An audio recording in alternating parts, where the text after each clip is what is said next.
It is really hard to define what this film is. I would define it as a mashup of several different genres. Donnie Darko is a sci-fi, drama, horror, tragedy, comedy, romance, thriller. It packs all these elements, but yet still somehow manages to work, and it's very compelling. Sure, it's not a film for everyone. Some will love it with a passion, and some will hate it with a passion.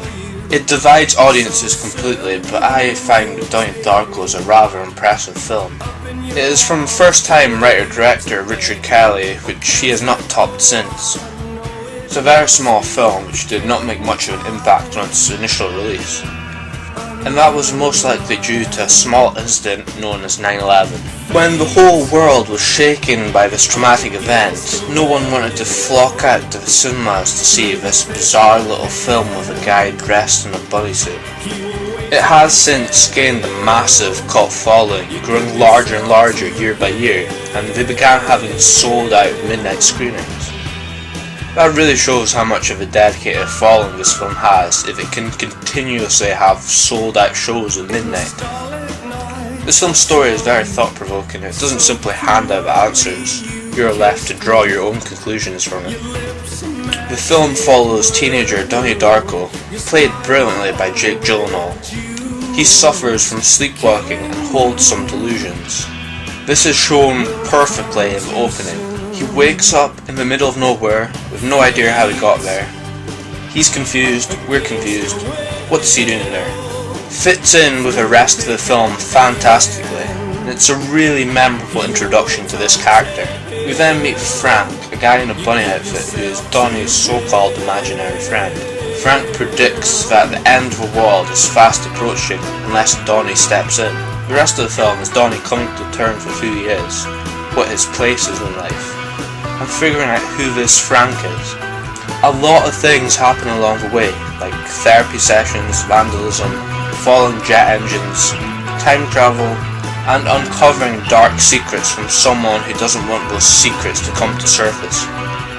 I think that's enough information plot-wise without giving too much away, as to keep the experience fresh for anyone who hasn't seen this before. That's the best thing about this film, is experiencing its strange, dreamlike atmosphere. We're sometimes left wondering, is Donnie dreaming this?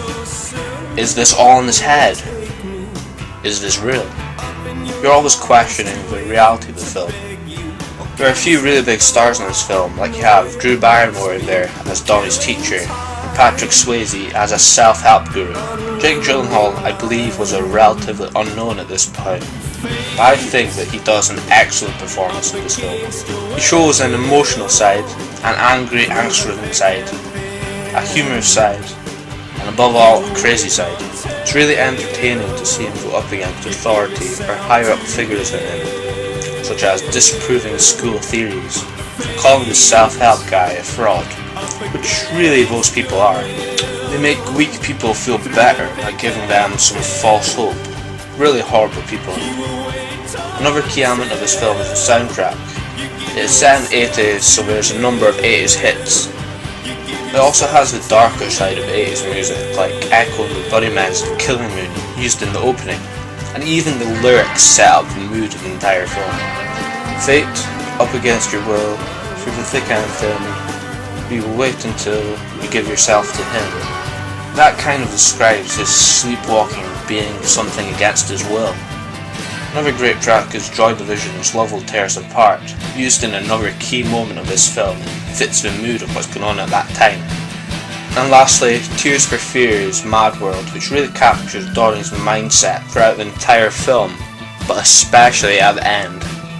The way that some of these songs are used with the visuals make them almost look like music videos, which would normally take you out of the film completely, but this film already has so many strange elements that this slides right in perfectly.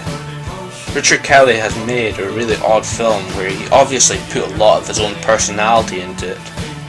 The school and family elements are very grounded and realistic, while there are sprinklings of these weird, surreal, sci-fi events happening, like the whole imaginary friend and all the time travel parts. An unusual mixture, but what makes this film as great as it is would probably come down to how much care gets put into both of these sides. There are many different interpretations to this film, most of them geared towards the ambiguous ending. And I think the sign of a great film is having the audience discuss what they had just seen together, whether it be a big budget extravaganza or a small thought-provoking indie film such as this one. That's all I've got to say, so as always, thanks for listening.